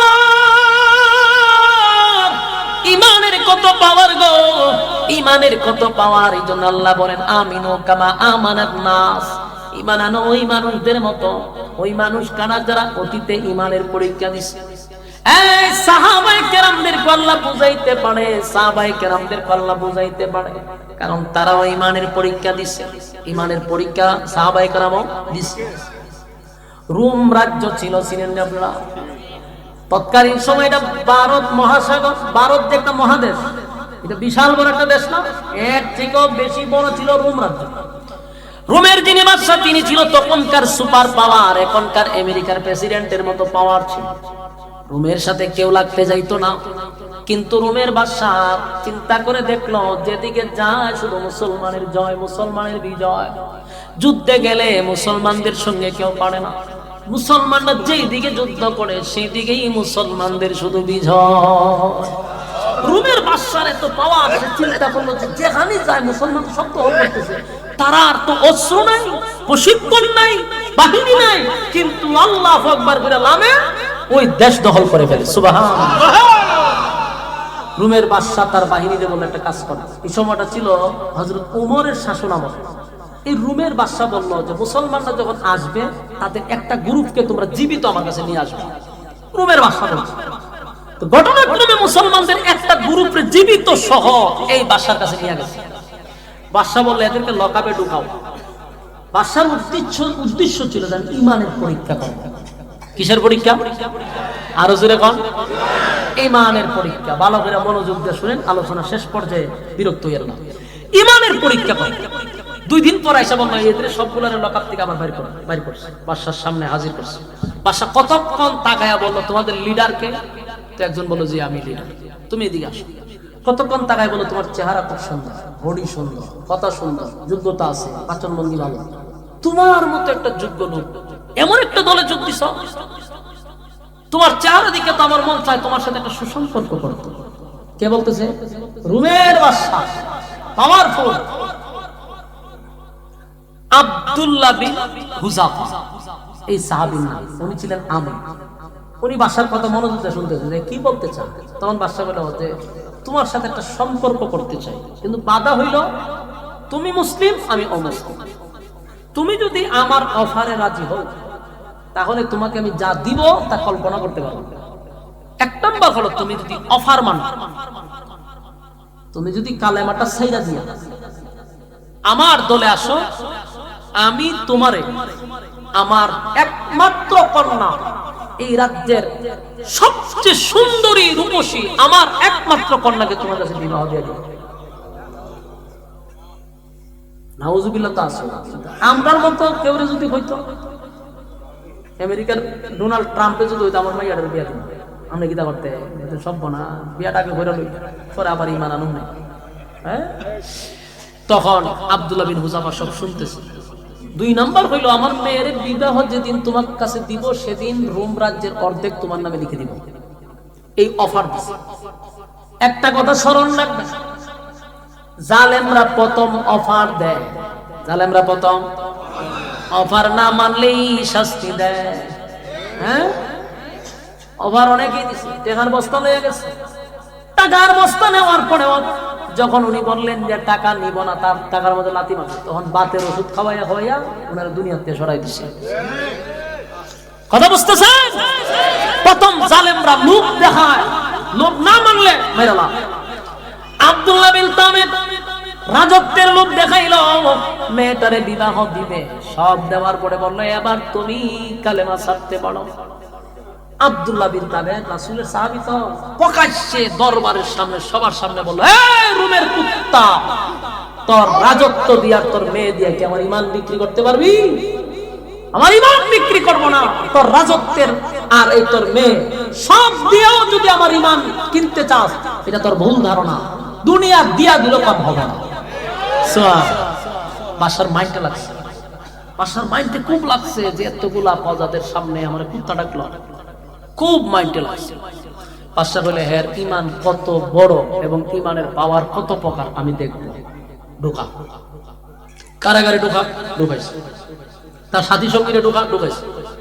বাদশা একটা কাজ কর, ওই কারাগারের ভিতরে একটা নর্তকী ফাটা। নর্তকী বুঝুননি? নর্তকী খারাপ হয়, মনে করেন মমতাজের মতাই এরকম ওই নর্তকী নাচে। সুন্দরী রূপসী একটা নর্তকীরে এই আব্দুল্লাহ বিন হুযাফা জেলখানায় পাঠাইছে। ফাওয়ার মাঝে ঘুঙুর মুগুর লাগাই এটা নাচবো, অঙ্গভঙ্গি করবো আকৃষ্ট করার জন্য। কারণ যদি আপনার সেলিব্রিটি হন, আপনার মাকাম অনেক উপরে হয়, তা আপনারা কিন্তু ডাইরেক্ট মানুষের মন থেকে সরাইতে গেলে প্রথম নারী কেলেঙ্কারি করতে হইল। যতক্ষণ না পর্যন্ত নারীর সাথে আপনারা জড়ায় না দেওয়া হবে, ততক্ষণ আপনার মানুষের মন থেকে আপনাকে সরানো যাবে না। দেখেন তো আমার পুরাটা কথার সাথে বাস্তবতার মিল আছে নি? হ্যাঁ, এটা মিলে আপনারা মিলে সব কথা মিলে এখন যেত, আপনারা নিজেরা নিজে বুঝতে লাগবে। আগের বাচ্চাদের যেরকম সিস্টেম, এখনকার একই সিস্টেম। যখনই দেখে কারো আকাশচুম্বী, তার কথার গ্রহণযোগ্যতা আছে, তখনই নারী কেলেঙ্কারিতে লাগাই দেয়। তাহলে সাধারণ মানুষের মন থেকে তারা দ্রুত সরাই দিতে পারে। বলতে সব না হুজুরের কত মহব্বত করতেন, দেখছো হুজুরে কি কাম করছে, শেষ হুজুরের মানুষের মধ্যে হুজুর সরে গেল। এই বাদশা নর্তকীরে পাঠাইলো, নর্তকী ইচ্ছা মতে ডান্স তো পাকলো, ডান্স দিছে। ডান্স দিয়া আফায়া টাফায়া বাসার সামনে একবার কই পাঠাইছে, মানুষের কাছে পাঠাইছে। বলে এটা মানুষ না জিন্নাত কেমনে কইতাম? বলে কি হয়েছে? বলে এতক্ষণ যে আমি নাচলাম, নাচতে নাচতে নাচতে নাচতে আমার জিন্দিগির কাম শেষ, কিন্তু একবারও আমার দিকে তাকাইছে না। এবার বাদশা চিন্তা করলাম, মুসলমানদের ইমান যদি এত শক্ত হয় রে, তাহলে তো আমি বাগে ফলাইতে পারবো না। বাদশা কয় আজকের থেকে তার খানা বন্ধ, পানি বন্ধ। এক সপ্তাহ পর্যন্ত আব্দুল্লাহ বিন হুযাফারে খানাও দিল না, পানিও দিল না। ভাইরা আমার, আমরা দুপুর বেলা খাবারটা দেরি হইলে মেজাজটা গরম হয়, ঠিক নেই? আর যারা রোজা রাখে ইফতারের আগে দেখবেন এর মেজাজ কিরম হয়, দেরি করলে বাড়ি মাটি দিয়া বাড়ি মারে। হ্যাঁ, মেজাজ গরম হয়, খানা সারাদিন রোজা রোজা তারপরে খুব মেজাজ গরম। কিন্তু একদিন, 2 দিন না, কয়দিন? 6 দিন পর্যন্ত খানা নাই, পানি নাই, খানা নাই, পানি নাই। আব্দুল্লাহ বিন তামির মাটির সাথে মিশে গেছে, পেটে খাবার নাই, পেটে আর পিঠে এক হয়ে গেছে। এবার ডাক্তার গিয়া বাদশারে বলল, বাদশাহ যদি তারে দ্রুত খাবার না দেন লোকটা মারা যাবে। বাদশাহ কয় আরো 2-1 দিন কি রাখা যাবে? না, এখনই মারা যাবে। বাদশাহ তাড়াতাড়ি একটা খাবারে গোস্ত আর একটা পানি, গোস্তটা হইলো শুকরের গোস্ত আর পানি হইলো মদ। এই 2 খাবার নিয়ে আব্দুল্লাহ বিন হুযাফার কাছে যা গিয়া বলবি এটার মধ্যে শুকরের গোস্ত, এটা মদ। পেটের কি দায়িত্ব? শুকরের গোস্ত মরার থেকে শুকরের গোস্ত তো যায়, ঠিক না? জান বাঁচানি ফরজ না? জান বাঁচানো ফরজ, তখন মইরা যাইবার একটা জান শুধু শুকরও খেলাম মোটামুটি গুণ হইতো না। আমরার কাছে এই ফতোয়া আছে তো, কথা কই না? আমরার কাছে এই ফতোয়া আছে, তবে জান বাঁচানি ফরজ, এর লাগি না খাইছি, কুদুর খাওয়ান যায়। আব্দুল্লাহ বিন হুযাফার কাছে যখন খাবার নিয়ে গেছে, পেটের খিদায় উনি মাটির সঙ্গে মিশে গেছে। এবার খাবার সামনে রেখে বলল, খানা খাও কিন্তু যাই না রাখো, এটা শুকরের গোস্ত, এটা মদ। আব্দুল্লাহ বিন হুযাফার শরীরটা বড় দুর্বল রে, কথাও বলতে পারে না, ওইটা বসতেও পারে না। শারীরিক দুর্বলতা আছে, কিন্তু বলুন ইমানের দুর্বলতা আছে? ইমানের কোন দুর্বলতা নাই গো। তাই আব্দুল্লাহ ডাক দিয়া কয়, এ বাদশার চামচা, খাবার কি নিবি না লাথি মারবো? ডাক্তার সর্বনাশ, টেস্ট তো কমছে না। খাবার লইয়া গিয়া কয়, বাদশাহ লক্ষণ খারাপ, আপনি থাকলে আপনার মুখের উপরে মারতো। বলে কি হয়েছে? বলো এই ঘটনা। এমনি লড়তে পারে না, দেখছি বিছনার মধ্যে মাটির মধ্যে পড়ে গেছে, কথাও কইতে পারে না। কিন্তু যেই মাত্র কইছি নাপাক খাবার, লাভ দিয়া উঠছে। বাদশাহ ধরে লই আমার কাছে। আবার তার বাহিনী সহ আব্দুল্লাহ বিন হুযাফারে বাদশার সামনে আনছে, কাঁধে ভর করে আব্দুল্লাহরে আনছে। দাঁড়াইতে পারে না, দাঁড়াইতে পারে না, বসতে পারে না, কথাও বলতে পারে না। 6 দিন ধরে খাবার নাই, পানি নাই। বাদশা আব্দুল্লাহর দিকে তাকায়া দেখে পেট আর পিঠ এক জায়গায় হয়ে গেছে।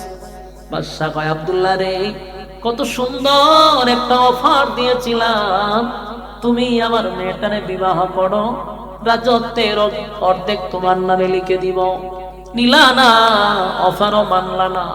এবার মৃত্যুর জন্য প্রস্তুতি নাও, তোমার সাথীদেরকে তোমার সামনে আমি হত্যা করব। এবার বাদশা অর্ডার দিল, বড় একটা ডেক্সির মধ্যে তেল গরম কর। বিশাল বড় ডেক্সির মধ্যে তেল গরম করলো রে, তেলটা ফুটন্ত তেল, টকবক টকবক করতেছে। বাদশা আবার 2 জন সাহাবীরে তাফা দিয়া কইরা তার বাহিনী দিয়া জীবন্ত মানুষ তেলের মধ্যে ছেড়ে দিল। একটু চিন্তা করে দেখেন, একটা জীবন্ত মানুষকে যদি তেলে ছেড়ে দেওয়া হয়, আমার যুবক ভাইরা, সাথে সাথে সাথে সাথে হাড্ডি থেকে মাংসগুলা আলাদা হয়ে গেছে। অন্যান্য সাহাবীরা তাকায়া দেখে, সাহাবীরা আগুনের মধ্যে হাড্ডি আর মাংস আলাদা। এরপরেও তারা ঈমান দেয় না, ঈমান দেয় না, ঈমান দেয় না, ঈমান দেয় না। বাদশা আবার আব্দুল্লাহর সামনে গিয়া কয়, আব্দুল্লাহ রে, তোর 2 জন সাথী রে আমি গরম তৈলের মধ্যে ছেড়ে দিলাম, একে একে একে একে সব গোলারে আমি কিন্তু তৈলে ছেড়ে দিব। এখনো সময় আছে, বল আমারে, তুই কি আমার শর্তে মানুষ, তুই কি আমার মেয়েরে বিবাহ করবি? আব্দুল্লাহ, রাজত্বের অর্ধেক দিয়া দিব, শুধু কালেমাটা ছেড়ে দে। এই কথা বলার সাথে সাথে আব্দুল্লাহ বলেন, বাদশা, কথা বলতে কষ্ট হয়, এই জন্য ভাবিস না নরম হয়ে গেছে। আমার ঈমান রক্ষার জন্য যদি আমার এর থেকে কোনো আরো মুসিবত দেওয়া হয় মেনে নিব, কিন্তু তোর মতো কুকুরের প্রস্তাব মানব না। বাদশার কাছে মেজাজ গরম হইয়া কয়, আর না জ্বালায়া হেরা আগুনে ফেলা। এবার আব্দুল্লাহ বিন হুযাফার হাতে পায়ে বেঁধে গরম তেলের ডেস্কির সামনে নিয়ে দাঁড় করাইছে। বাদশা কয় আমার অফার মানলি না, আমারে কুকুর বলার মজা তোরে শিখায়া দিব। এই আব্দুল্লাহ বিন হুযাফার, গোটা পৃথিবী আমার ভয়ে তরতর করে কাঁপতে থাকে, আর তুই আইসা আমার সামনে কুকুর বইলা সম্বোধন করলি। আজকে আমি ইমানের পাওয়ার কত দেখায়া দিব। এবার তারে যখন আব্দুল্লাহ বিন হুযাফার ওই তৈলের ডেস্কির সামনে নিয়ে দাঁড় করাইছে, তারে তৈলে ফালানো হবে। আব্দুল্লাহ চোখ দিয়া পানিগুলা পড়তেছিল। বাদশা তাকায়া দেখে আব্দুল্লাহ কান্দে। বাদশা ডাক দিয়া কয়, সাবধান আব্দুল্লাহ রে, তৈলের মধ্যে ফালাইবি না। বাদশা দৌড়ায় গিয়া ভাই আব্দুল্লাহ রে, তাকায়া দেখলাম তুমি চোখ দিয়া পানি ছাড়তেছ। তোমারে আগেই বলছিলাম আমার অফার গুলা মেনে নাও, কিন্তু এখন মরণের ভয়ে একটা পুরুষের মতো তুমি কাঁদতেছ। এই তুমি যদি মরণকে তুই ভয় পাও, তাহলে চোখের পানি ছাইরা কান্নার কি দরকার? আমার অফারে তুমি মনোযোগ দাও। আব্দুল্লাহ বিন হুযাফা কয়, বাদশা মৃত্যুর ভয়ে আমি কান্দি না।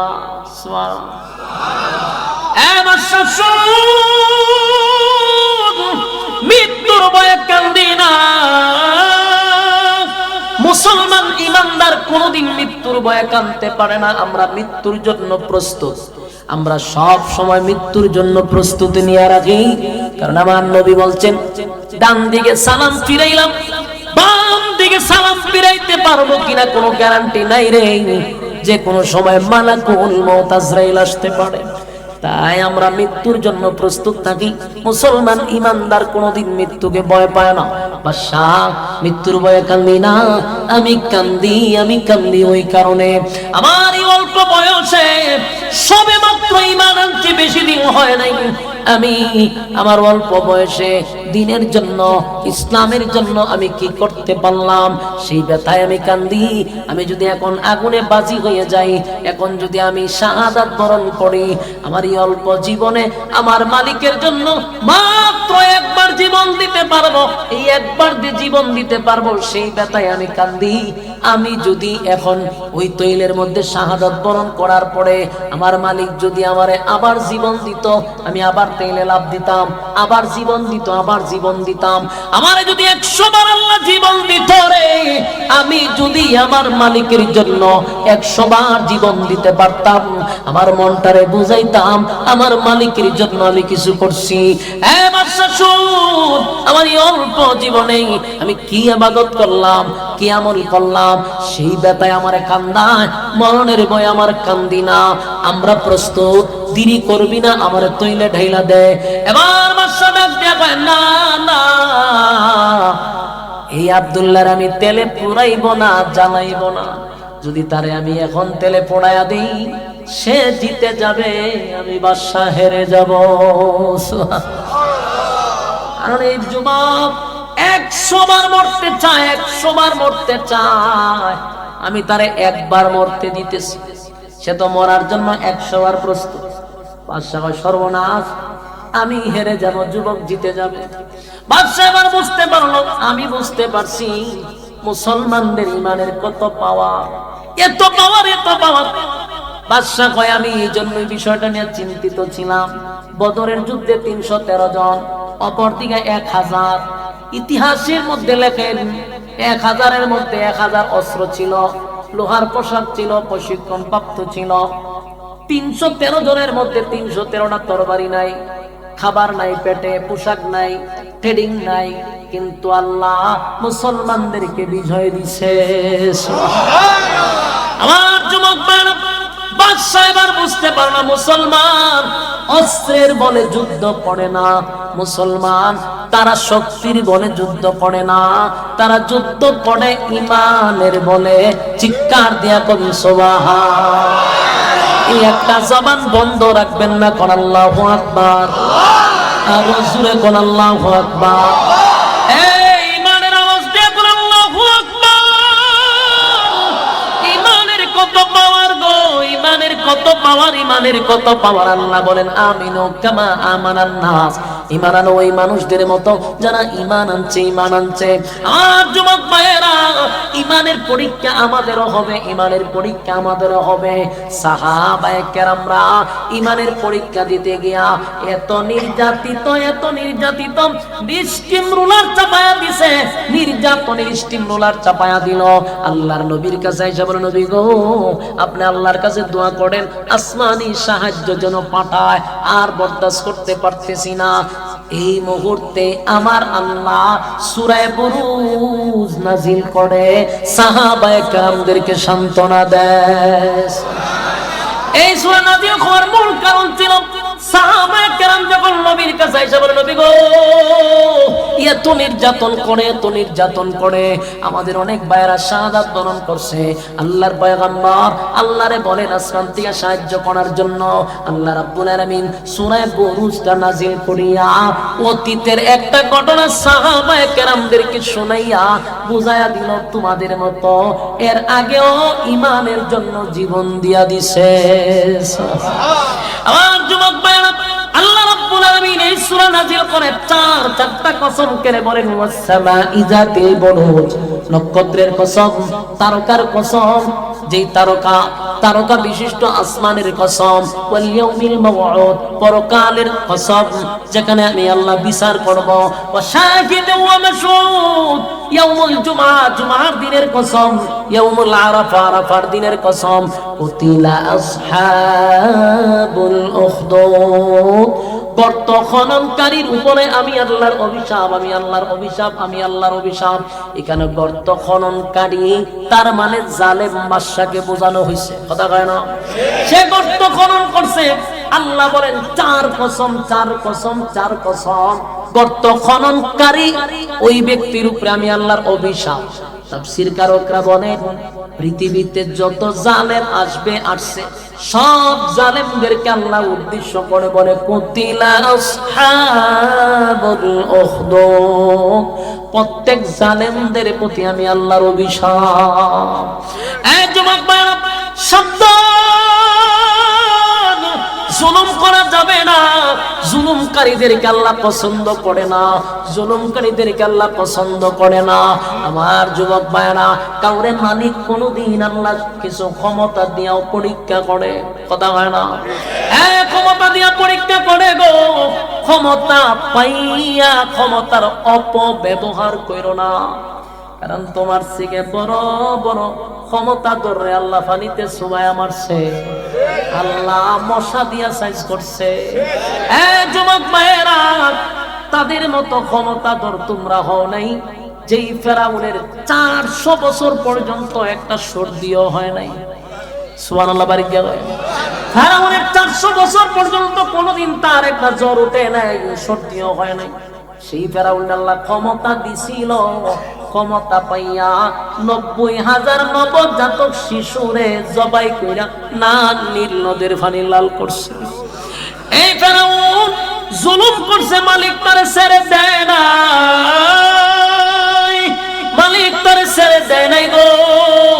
জালেমদেরকে আল্লাহ ছেড়ে দেয় না, ছাড় দেয়, কিন্তু যেদিন দৌড়ে সেদিন নিজ দিয়া যাইতে পারে না, উড়াল দিয়া যেতে হয়। বাস্তব না অবাস্তব? আমার যুবক ভাই, মালিক যদি ধরে উপায় নাই, কিন্তু মালিক ছাড় দেওয়ার সাথে সাথে উচিত তুমি সংশোধন হয়ে যাও। যদি মালিক ধরে বাঁচার কোনো উপায় নাই, আমাদেরকেও যদি আবার ক্ষমতা দেয়, যদি ক্ষমতার অপব্যবহার করি, যেই জুতা ফেরাউন্ডে মারছে, যেই জুতা দিয়া নমরুদরে মারছে, সেই জুতাও অপেক্ষায় আছে। পরবর্তীতে যারা জুলুম করবে, এই জুতা কিন্তু কিয়ামত পর্যন্ত চলতে থাকবে। আল্লাহ সম্মান দিয়া চেয়ারে বসা, কিন্তু যদি উল্টা পাল্টা করে এমনে লামায় না, জুতা দা বাইরিয়া লামায়, কথা হয় না? আর এই জুতা থাকবে কিয়ামত পর্যন্ত। এরপরে যারা জুলুম করবে, আর লেগে জুতা হয়ে আছে, কথা হয় না? আর যুবক ভাইরা, জুলুম করা যাবে না। এখন যারা বর্তমানে ক্ষমতায় আছে, এরা যে জুলুম করতেছে, এরার জন্য কিন্তু অপেক্ষায় আছে।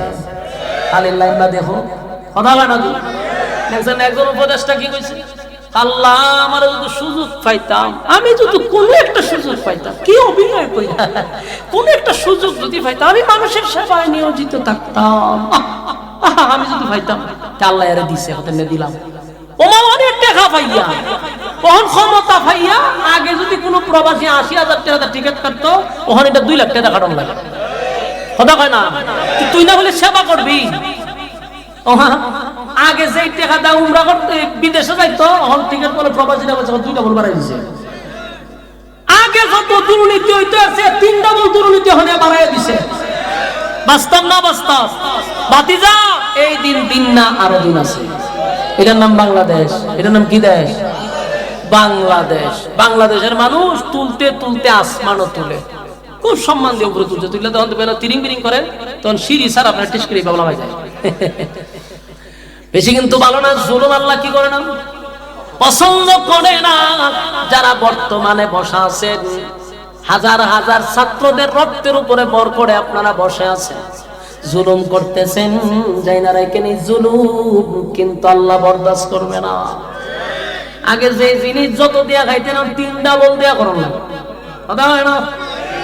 ৩ ডাবল দেওয়া লাগে। যে কোনো কাজের জন্য আগে ৫০০ দিলে হইতো, এখন ১০০০ দেওয়ান লাগে।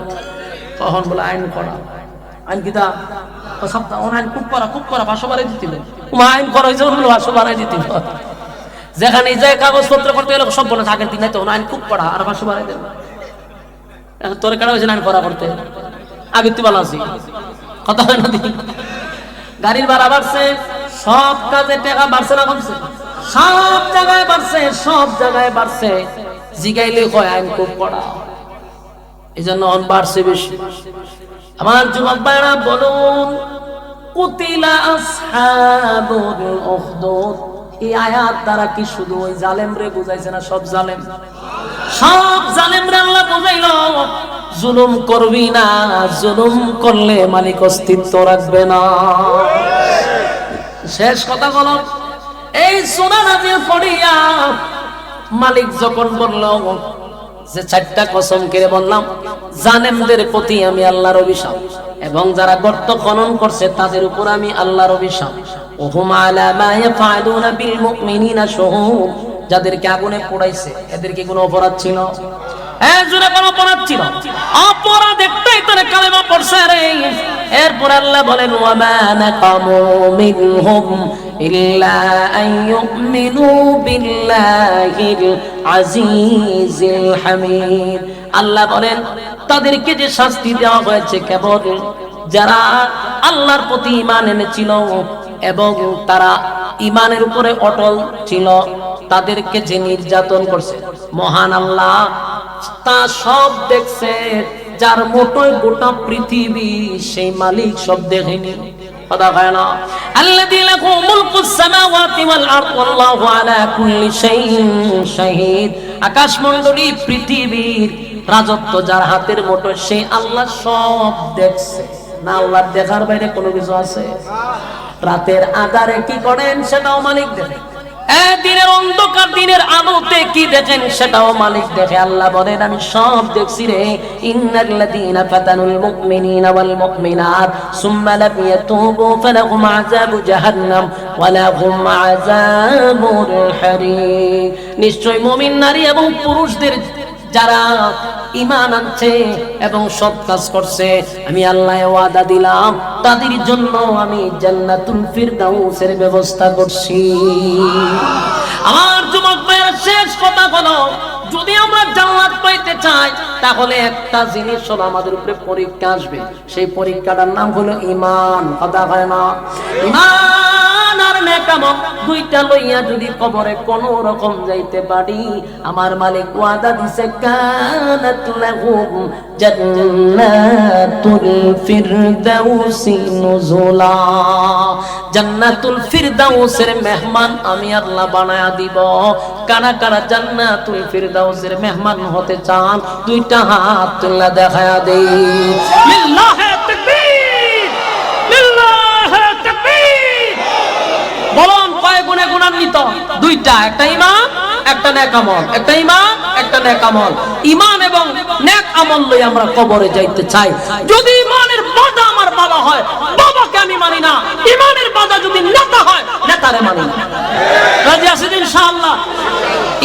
জন্য সব করতে পারি, কিন্তু ঈমানের ক্ষেত্রে কোনো ছাড় দিতে রাজি না। এবং আমল নিয়ে কবরে যাওয়ার তৌফিক দান করুক সকলে বলে আমিন। আপনাদের এই মাহফিলটা আবার আগামী কালকেও আছে, সুতরাং আজকে অনেক দেরি করে নিয়েছেন আপনারা অনেকক্ষণ সময় বসছেন, আবার আগামী কাল আপনাদের এখানে বসতে হবে। তাই আমরা দ্রুত দোয়া দিয়ে দিব ইনশাআল্লাহ। আগামী কালকে মুফতি শাফাত হোসেন রাজি সাহেব দামাত বরকাতুহুম অত্যন্ত গুরুত্বপূর্ণ এবং ওজনদার একজন ব্যক্তি, আল্লাহ তাআলা ওনাকে সুস্থতার সাথে বসার তৌফিক দান করুক আমিন। ওনার এশারের বাদ মাশাআল্লাহ এশাবা আল্লাহ কবুল করুক। সবাই দুরূদ শরীফ পড়ে আল্লাহুম্মা সাল্লি আলা মুহাম্মাদ ওয়া আলা আলি মুহাম্মাদ কামা সাল্লাইতা আলা ইব্রাহিম ইন্নাকা হামিদুম মাজিদ। এর আগে দিয়েছি আমি অসুস্থ, নাক দুইটা বন্ধ। দোয়া সবাই শরীকে আল্লাহুম্মা আমিন। রব্বানা যালামনা আনফুসানা ওয়া ইন লাম তাগফির লানা ওয়া তারহামনা লানাকুনান্না মিনাল খাসিরিন। রব্বুল আলামিন আল্লাহ, এই যে গভীর রাত হয়ে গেছে, নজুলে রহমতের সময়, নাগান্দানা ফরমান মুসাফির হালতে আপনার মহব্বতের বান্দাদের সঙ্গে হাত বাড়াইছে। আমাদের জীবনের সগীরা কবিরা ইচ্ছা অনিচ্ছা দেখাইয়া না দেখাইয়া অঙ্গ প্রত্যঙ্গর দ্বারা যত গুনাহ করলাম, মেহেরবানি করে গো জিন্দেগির গুনাহ মাফ করে দেন রব্বুল আলামিন। আমরা যারা হাত বাড়াইলাম এই মজলিসে